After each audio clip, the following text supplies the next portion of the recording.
40 வயசுக்கு மேல நார்மலா எல்லாருக்கும் ஒரு பிலீஃப் இருக்கும். என்ன அப்படின்னா, விமென்னா ஈஸ்ட்ரஜன் நல்லா இருக்கும். ஸோ அவங்களுக்கு வந்து ஹார்ட் ப்ரொடெக்ஷன் நல்லாவே இருக்கும்.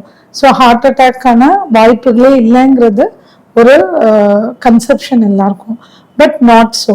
இது நம்மளோட ஹார்மோனல் சேஞ்சஸ்னால 40 வயசுக்கு மேலே ஆகிறப்ப கண்டிப்பாக அந்த ஈஸ்ட்ரஜனோட எஃபெக்ட்ஸ் கம்மியாகிறப்ப நம்ம ஹார்ட்டுக்கான ப்ரொடெக்ஷன் குறைஞ்சு கொண்டே வரும்.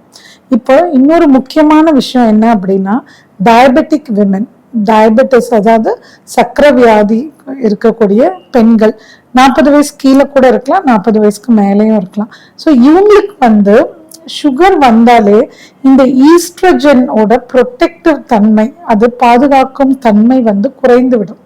ஸோ சர்க்கரை வியாதி இருக்கக்கூடிய பெண்கள் வந்து எந்த வயதினராக இருந்தால் கூட 40 கீழேயோ மேலேயோ 40 வயசுக்கு மேலே இருக்கிறவங்களுக்கு கண்டிப்பாக மெனோபாஸ் அடைஞ்சதுக்கு அப்புறம் தான் நம்மளுக்கு ஹார்ட் ப்ராப்ளம் வரணுங்கிறது தப்பான கணிப்பு. சீக்கிரமாகவே ஹார்ட் அட்டாக் வரக்கூடிய வாய்ப்பு இருக்கு.